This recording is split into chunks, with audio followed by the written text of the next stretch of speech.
Horizontal o vertical? Alin sa dalawa ang ginagamit mo sa pagla-live sa iyong YouTube channel? Oops, teka lang.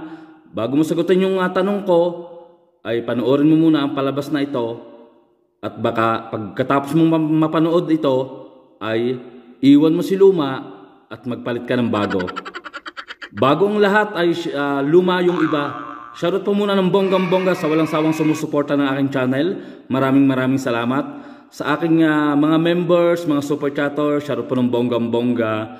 Sa aking tatlong nagagandahang co-host kapag ako'y nagla-live, shoutout po ng bonggang-bongga. Miss Conchita Richelle Mingarin, Cordapia Carms Ubandos Kitchen, and the last but not the least, Ayang Farfol Official. Shoutout po ng bonggang-bongga sa Team Bagol. Sa mga willing po mag-support sa Team Bagol, nasa description po ang kanilang mga links. At meron din po tayong iba't ibang klase ng mga tutorial na sa description. Baka isa din po yan sa mga hinahanap nyo. Pwede nyo pong i-visit. At ito nga po, meron pong tayong mahiwagang mensahe na gusto kong i-share sa inyo. At sana po ay makatulong sa inyong lahat. Huwag na nga po nating patagalin. At simulan na natin.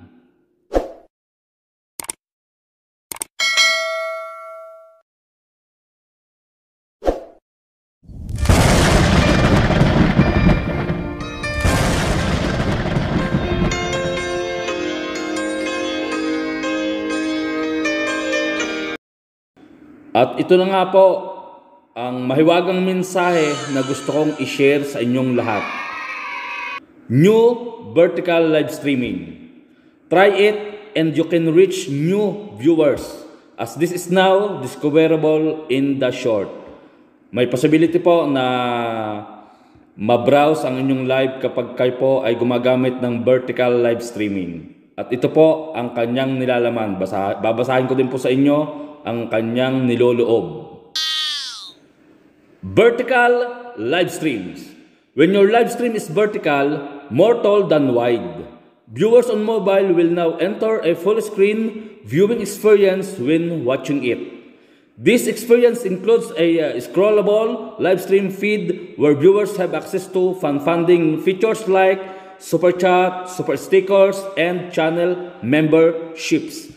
Viewers can also find this live stream when browsing YouTube Shorts. Yun nga po, may possibility po na ma-browse ang inyong live kapag po kayo ay naka-vertical live stream. Pag yung mga mahilig manood ng short, pag nag-scroll up sila, is may possibility po na ma-browse ang inyong mga live stream kapag kayo po ay naka-vertical. Ito po, direct to the point po tayo sa ating two types of live stream. Horizontal or vertical.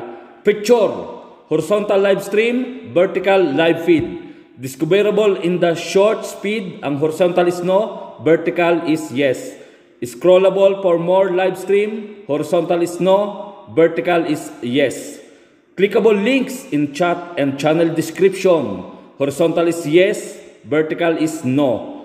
Live ad, mid-rolls and pre-rolls, horizontal is yes, vertical is no. 4K bitrate streaming broadcast. Horizontal is yes, vertical is no. Premieres. Horizontal is yes, vertical is no. Live redirect. Horizontal is yes, vertical is no. Memberships. Horizontal yes, vertical yes. Gifted memberships. Horizontal is yes, vertical is no. Yan po ang nilalaman po ng vertical and horizontal. So ngayon po makakapag-decide na po kayo kung ano ba talaga ang tamang gagamitin nyo sa inyong mga channel sa pagla-live. At sana po ay nakatulong po ang pag-share kong ito sa inyong lahat. At siguro ay hanggang dito na lang po. Maraming salamat sa amang po kayong lupalop na mundo nandun. Lahat po kayo mag-iingat. And God bless.